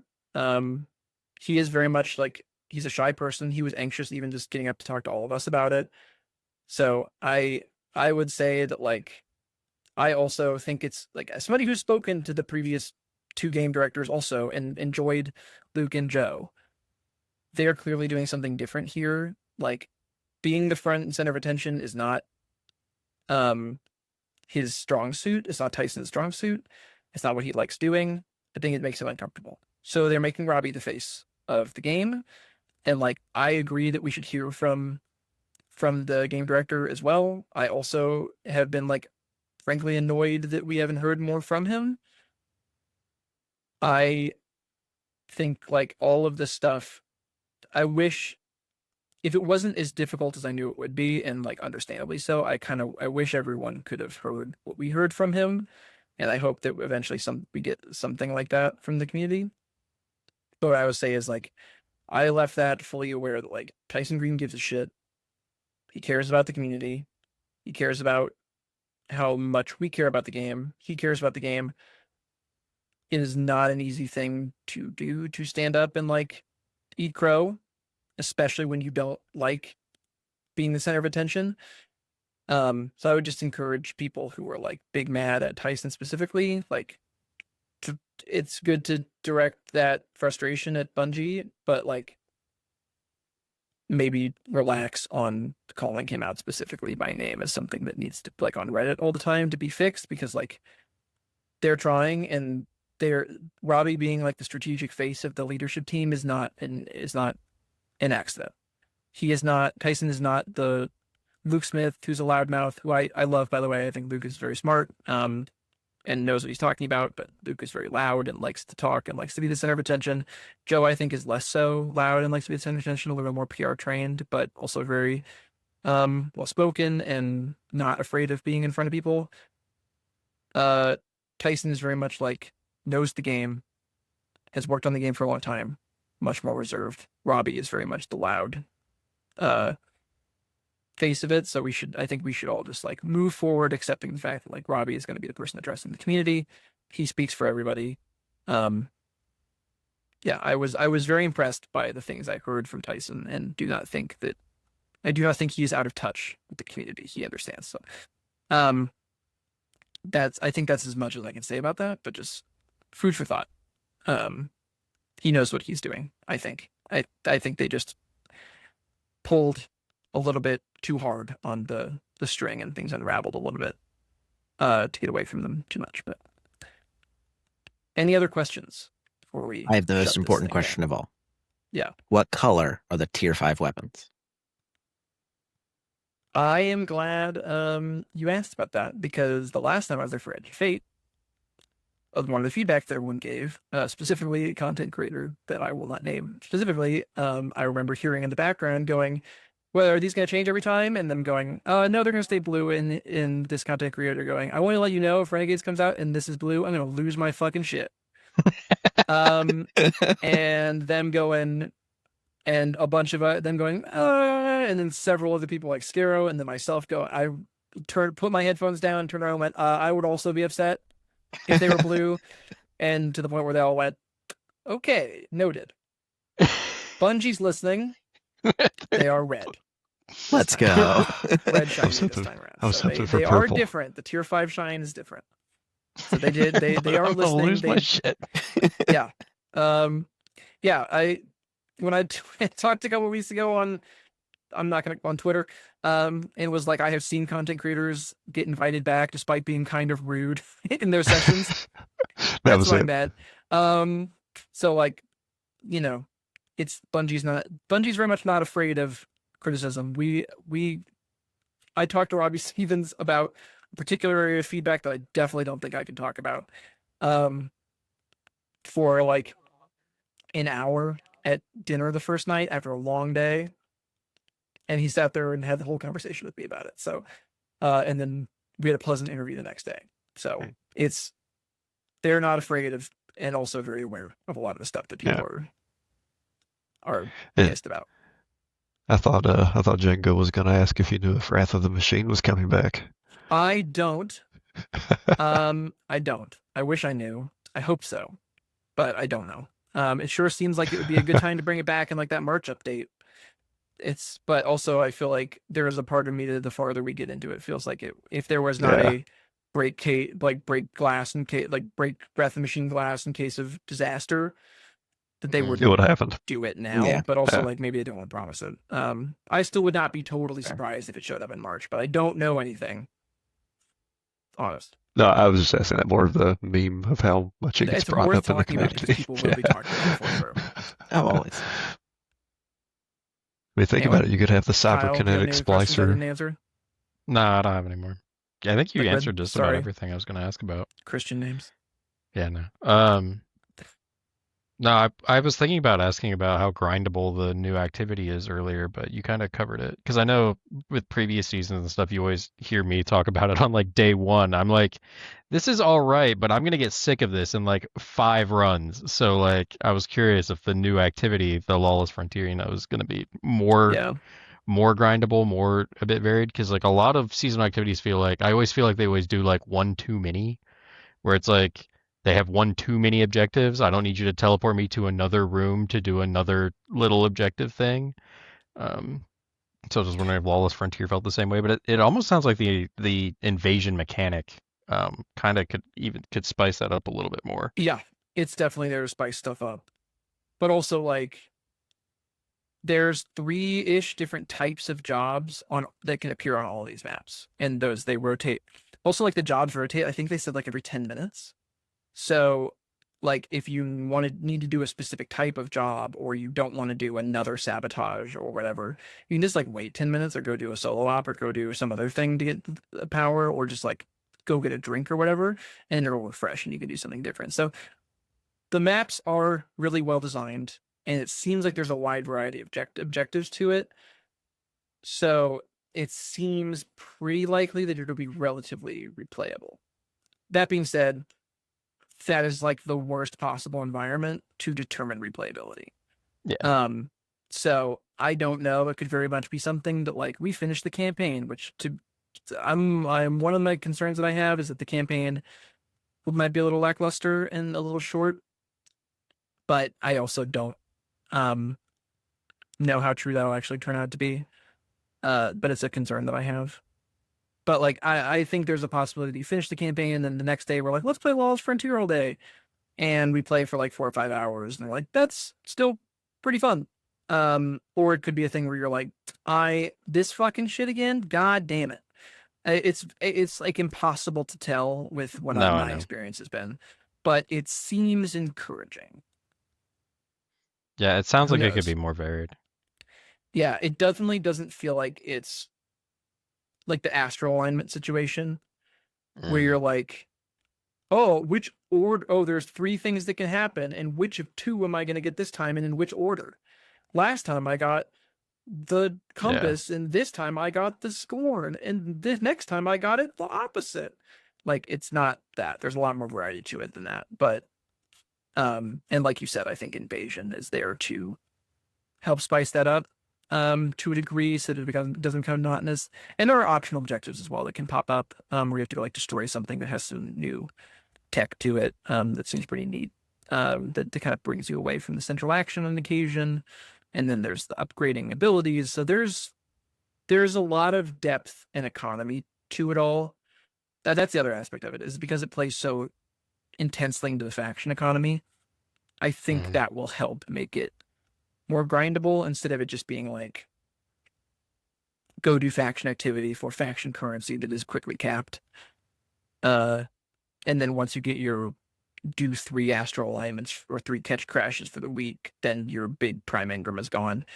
Every time I did one of these things, I got a shitload of loot from it also. So I think it's pretty rewarding. Again, not hard to tell ultimately, but I'm not particularly skeptical about the replayability of it past at least up to the point where you max out the factions. After that, it could very much be a Dares of Eternity thing where I'm like, don't ever show me this shit again. What do you mean? But We love Dares here. I Star Horse? Come on. played so much fucking Dares. When they added crafting to Dares, it was terrible. I was like, I don't want to go back in there. Why are you making me go back in there? Ruined. It was Vietnam. Grinding for that catalyst and oh yeah, it was. Yeah. Oh shit! Here we go again. I think I like 25,000 kills on my Galahorn, and I think they all came from Dares. Oh my god, yeah, so much Galahorn usage in Dares. Yeah. Any other final takers before we shut this shit down? No, I'm excited. I'm looking forward to it. Excited as well. Yeah. I'm even more. I was looking forward to it skeptically, but I'm actually legit excited after hearing what you experienced and saw. Yeah, I have some stuff I'm skeptical about. I think like the campaign will be good and interesting, but again, I worry that it's going to be without a whole destination to explore. I'm a little concerned about that kind of thing because I really like doing that. But also, I hated doing it on Kepler. So yeah, so I don't at least mind you don't have to taking a break explore a from it. destination as a Metroid ball on Yeah, ice that is for a some huge reason. plus. A lot of the stuff I was worried about, like the Star Warsification, I feel good about now. A lot of the stuff that I was like, blasters cool, or like very exciting. Things that I thought were there's no way they were going to nail, like the ATSD being both fun to fight and fun to use, are fun surprises. Yeah, I definitely don't. Again, my expectation is that this will be a fun, good time to play Destiny again. And I think like the biggest thing the biggest metric for success for me on this thing is, can it get me to engage with the game enough that I then want to go play more Desert Perpetual because I care about the game again. Whereas like I completely dropped off of Desert Perpetual. And I thought, well, if the game comes back, then I'll play it plenty. And I think there is a good shot that I'm like, I got these cool ass guns, and now I want to go finally do the epic raid, which I still haven't done yet, and then do some other stuff and, experience the game. And I think there's a solid chance that they're going to capture that at least for a little bit. But I would caution. It's progress. But that's the thing I would caution people to remember is progress. It's not going to fix everything. It's not Forsaken. It's Warmind. That's kind of that's the mantra I'm going into it with. And like people should, with specifically the context of people should remember Warmind for what it was more, which was fucking awesome.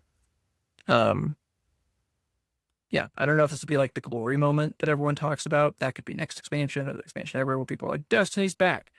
Or an eventual Destiny 3. I don't think that'll be this, but I think this will be a very important step along the way. And I saw stuff that I liked. It just feels like the ammo economy stuff and everything. It all kind of just came together to feel I had a good time there, and not just because I was like in beautiful, chilly Seattle. So I'm encouraged for sure. Yeah.